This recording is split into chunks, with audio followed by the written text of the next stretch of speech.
Interesting quote from SSI yesterday. He said, and I'm going to quote now because I have it right in front of me, easy fight. He has no experience at welterweight, has lost all his punching power. This fight ends in 2 to 3 rounds maximum. Let's analyze this real quick.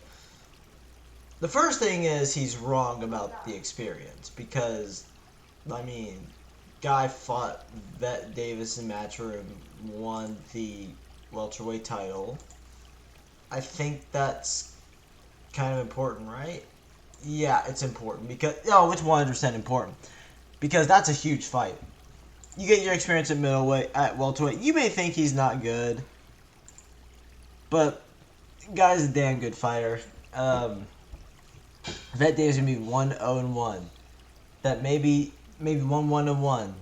He still got his result, and it was late. I will say that it was kind of a late finish, but he still has experience at welterweight. He's gotten to the groove, and now he has some advantage.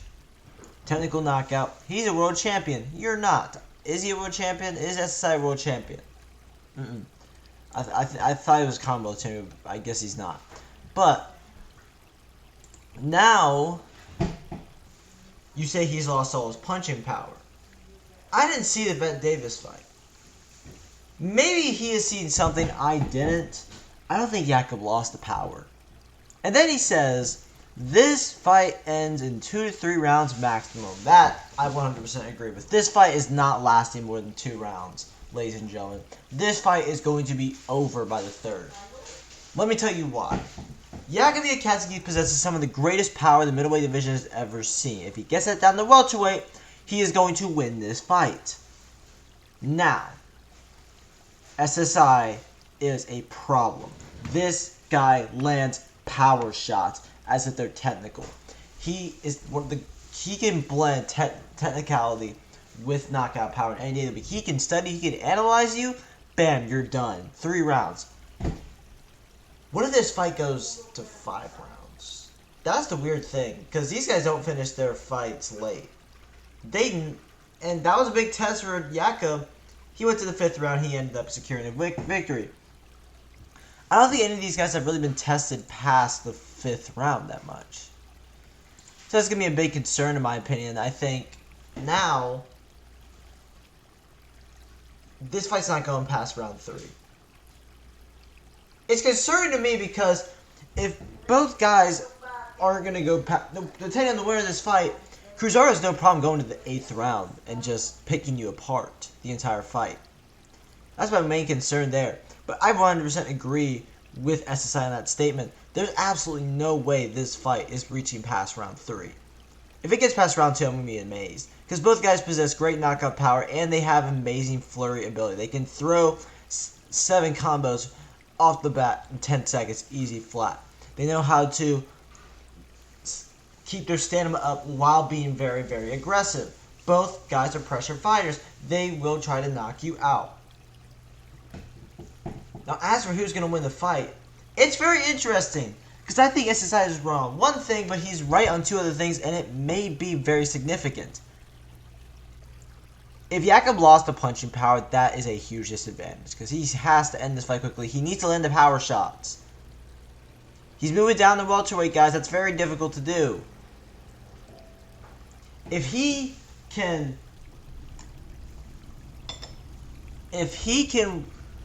get that power back, SSI's finished.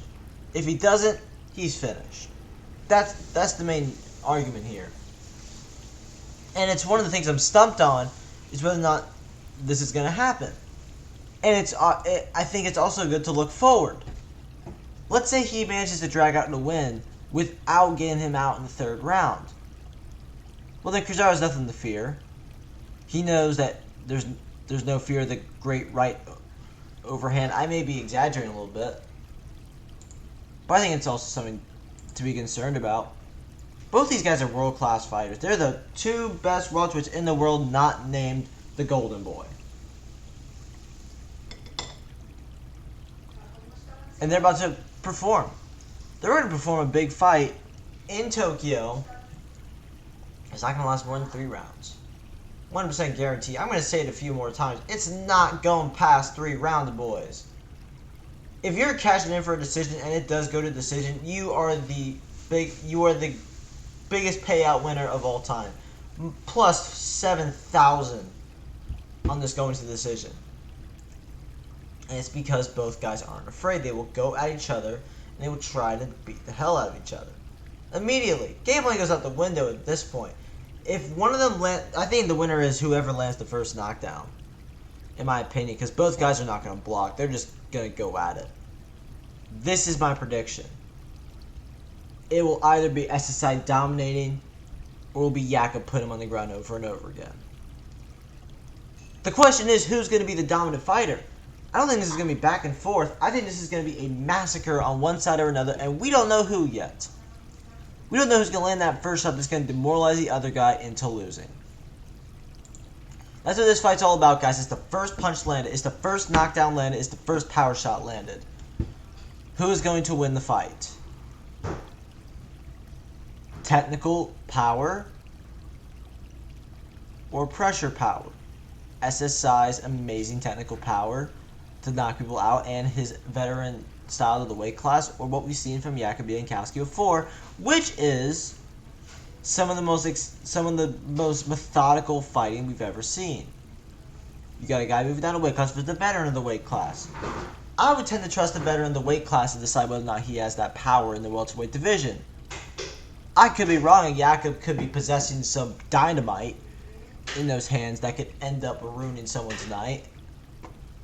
It's just such an interpretation, and it's one of those things you can't figure out until the fight actually happens. So, let's wait for the fight to happen, and then we will discuss this later.